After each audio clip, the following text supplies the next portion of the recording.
पहले आपको संख्या ज्ञान के बारे में पूरा बताया, जैसे प्राकृत संख्या है, पूर्ण संख्या है, प्रमेय संख्या है और इकाई दही श्रृंखला के बारे में। और आज आपको बताया जा रहा है भाज्यता का नियम। भाज्यता का नियम में पहला नियम है 2 से भाज्यता का नियम। ऐसी संख्या जिसमें इकाई का अंक 0, 2, 4, 6, 8 हो तो उस संख्या में 2 का पूरा भाग जाएगा। ऐसी संख्या जिसमें इकाई का अंक 0, 2, 4, 6, 8 हो तो उस पूरी संख्या में 2 का पूरा भाग जाएगा। जैसे 352 है तो इकाई का अंक कितना है 2, तो ये पूरी संख्या में 2 को पूरा भाग जाए। एक आता है 30 और 30 में 2 को पूरा भाग जाए, क्यों कि इसे इकाई का अंक 0 है। तो कोई भी संख्या हो जिसमें इकाई का अंक 0, 2, 4, 6, 8 हो तो उस पूरी संख्या में 2 का पूरा भाग जाएगा। है समझ में? हाँ। दूसरा नियम है 3 से भाज्यता का नियम।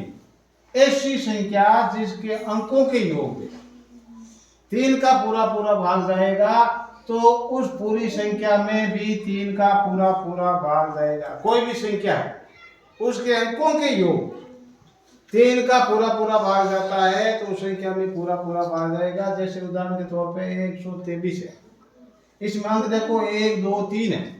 इन अंकों का योग करना है 1 + 2 + 3 + 3 = 6। 6 के मायने 3 को भाग जावे कतवा जावे 3 बच जाएगी 6 जावे, तो ये पूरी संख्या यानी 123 में भी 3 का पूरा भाग जाएगा। इसी प्रकार से 102 है। 102 में अंक 1, 0, 2 और इनका योग देखो 1 में 0, 0, 1 और 2, 0, 3 में 3 को भाग जा रहा है, ये वास्ते पूरी संख्या में 3 को पूरा भाग जा रहा है। समझ में? 3 से भाज्यता नियम ये कहता है कि ऐसी संख्या जिसमें अंकों के योग में 3 का पूरा भाग जाता है तो उस संख्या में भी 3 का पूरा भाग जाएगा। है समझ में?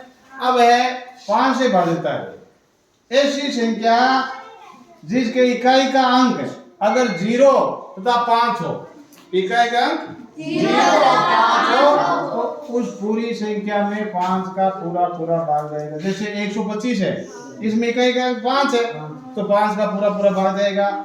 210 है, इसमें इकाई का अंक 0 है तो 5 का पूरा भाग जाएगा। तो इस प्रकार से 5 से भाज्यता का नियम ये कहता है कि जिस संख्या के इकाई का अंक 0 और 5 हो तो उस पूरी संख्या में 5 का पूरा भाग जाएगा। ठीक। इसी प्रकार से 6 से भाज्यता का नियम, जिस संख्या में 2 और 3 का पूरा भाग जाता है तो वे उस संख्या में 6 का भी पूरा भाग जाएगा।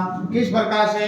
कोई भी संख्या है उसको आप पहले अच्छी तरह से देखते ही पता चल जाएगा कि अगर इकाई का 2 है तो 2 का भाग जाता है, इकाई का 6 है तो 2 का भाग जाता है। 2 से भाज्यता का नियम तो देखते ही पता चल जाता है।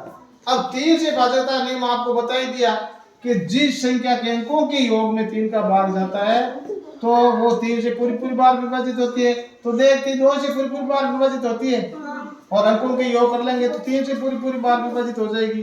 तो इस प्रकार से जिस संख्या में 2 का पूरा भाग जाता है और 3 का पूरा भाग जाता है तो उस संख्या में 6 का भी पूरा भाग जाएगा।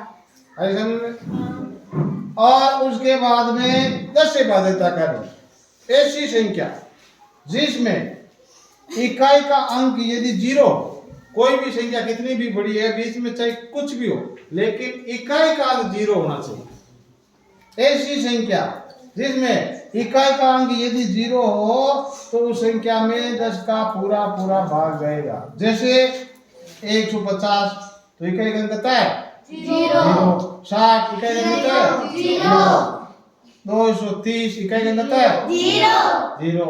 इस प्रकार से ऐसी संख्या जिसमें इकाई का अंक अगर 0 हो तो उसमें 10 का पूरा भाग जाएगा।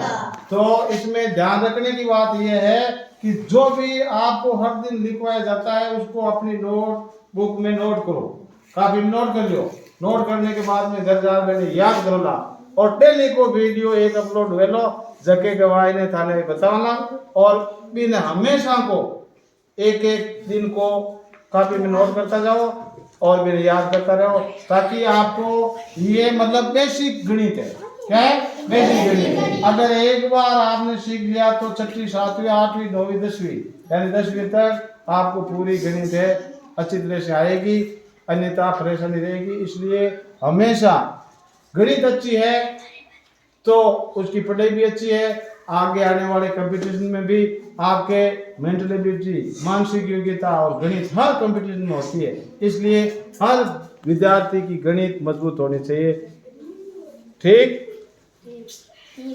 ठीक।